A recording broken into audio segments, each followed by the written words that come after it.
Welcome back to the Rooted Wild podcast. I'm your host, Katherine Winkles, a certified recreation therapist.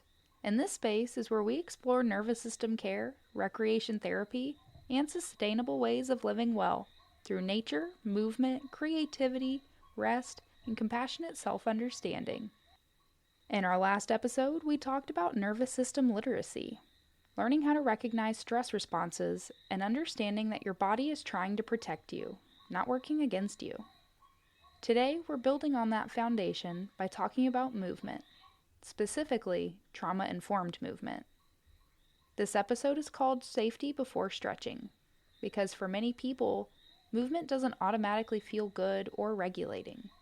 Sometimes it feels painful, overwhelming, exhausting, or even unsafe.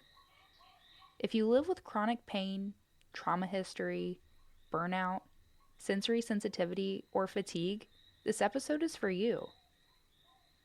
Today we'll talk about why movement can sometimes dysregulate the nervous system, how trauma and stress affect body awareness, the difference between exercise and regulation-based movement, and how to move in ways that support safety, not force. Let's begin.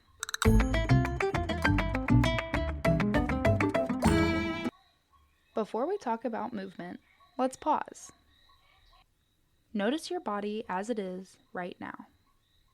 You don't need to change your posture or fix anything. Take a slow inhale through your nose and exhale slowly through your mouth.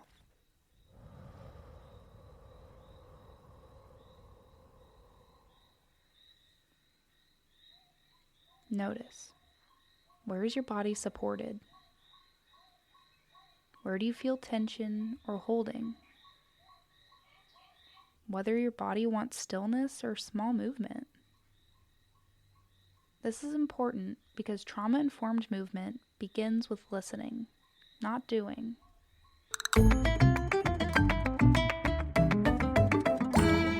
Why movement doesn't always feel good. Many wellness messages say, just move your body, you'll feel better. And sometimes that's true. But for many people, movement can actually increase distress. This can happen when pain increases with movement. The nervous system is already activated. Movement feels associated with pressure or performance. The body holds stored stress or trauma responses.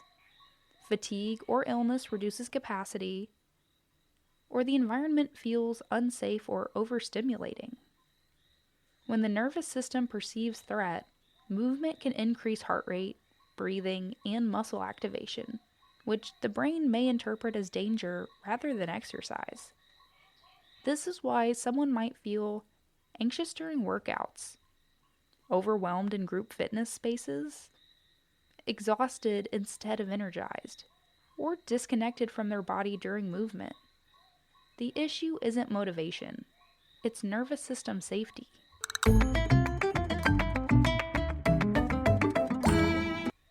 So let's get into trauma, stress, and body awareness.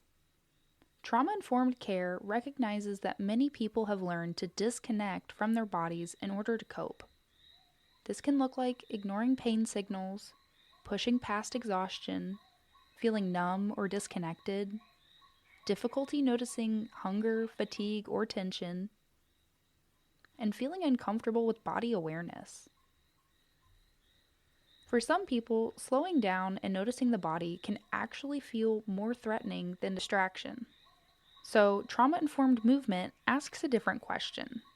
Not how far can I go, but does this feel safe enough to continue? Safety isn't about perfection.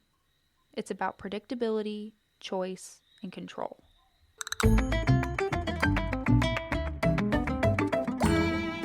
Exercise versus regulation-based movement.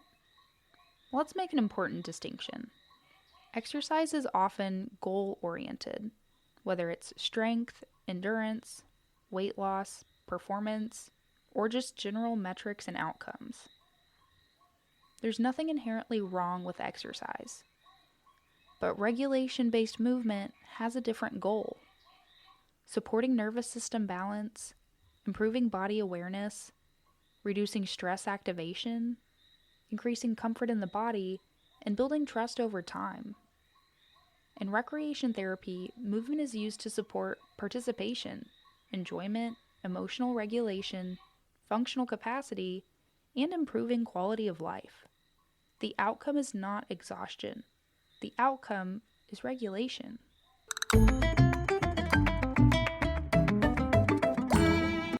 Signs movement is dysregulating. Some signs movement may be too much right now include breath becoming shallow or held, sudden fatigue or heaviness, dizziness or nausea, increased pain during or after activity, emotional overwhelm, irritability or shutdown afterward, even feeling wired but unable to rest. These are not failures, they're information. Trauma-informed movement respects these signals rather than overriding them.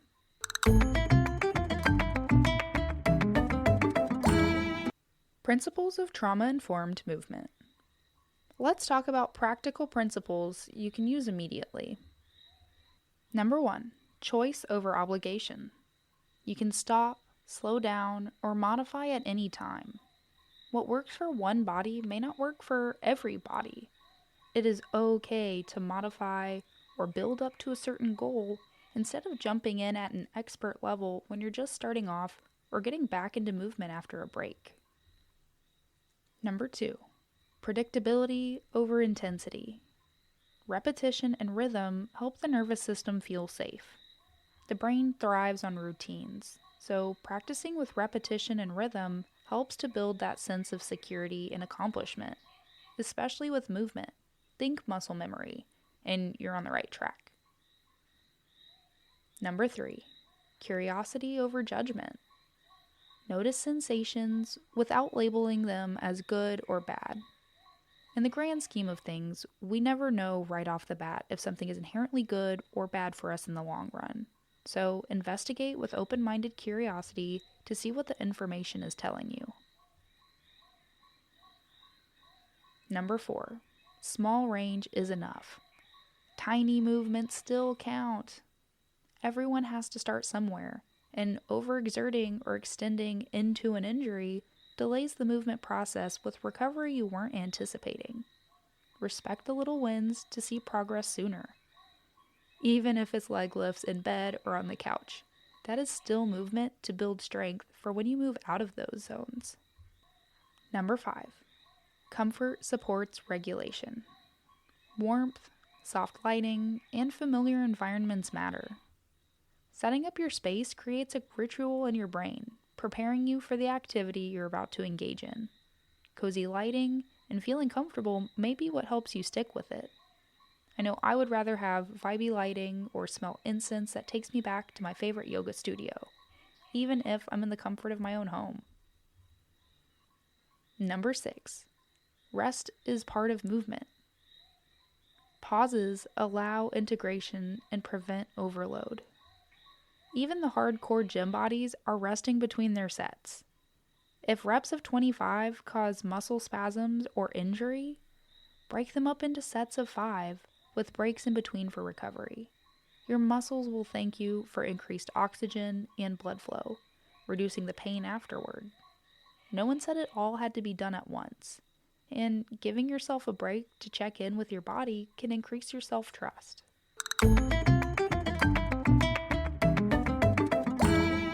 Accessible trauma-informed movement options. Some examples of regulation-supportive movement include slow walking without pace goals, gentle stretching within comfort range. Remember, if you're stretching to the point of a pain response, you're pushing too hard. Swaying or rocking. Yoga focused on breath rather than flexibility. Tai Chi or slow, repetitive movement. One of my favorite parts of Tai Chi is that the movements are designed to help you focus more on your breathing rather than perfecting a pose. Chair Tai Chi can still offer a comprehensive movement routine if balance is a concern.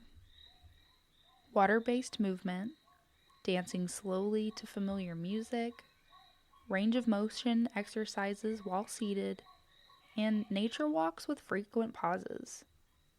Not to mention you get to check out all the cool nature scenery around you when you pause. But the key question is, do I feel more settled afterward?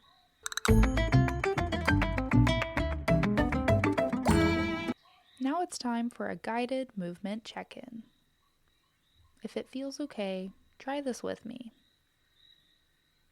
Notice your feet or your seat against the surface beneath you.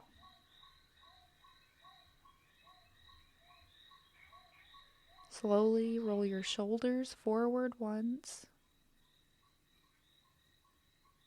then back once. Just pause. Notice what changed or didn't.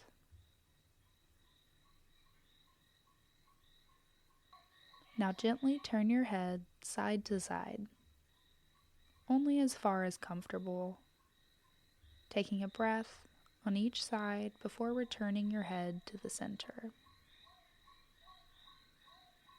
And pause again. Ask yourself, did that feel neutral, pleasant, or uncomfortable? There's no right answer. This is how movement becomes information instead of pressure.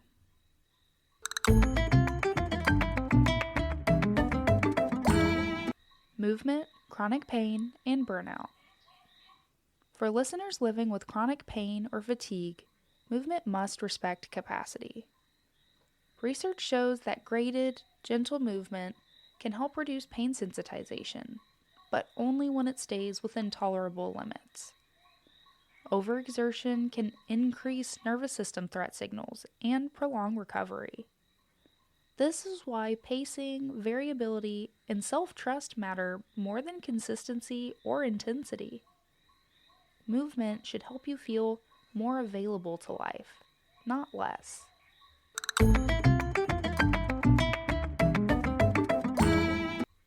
Movement doesn't need to be something you conquer.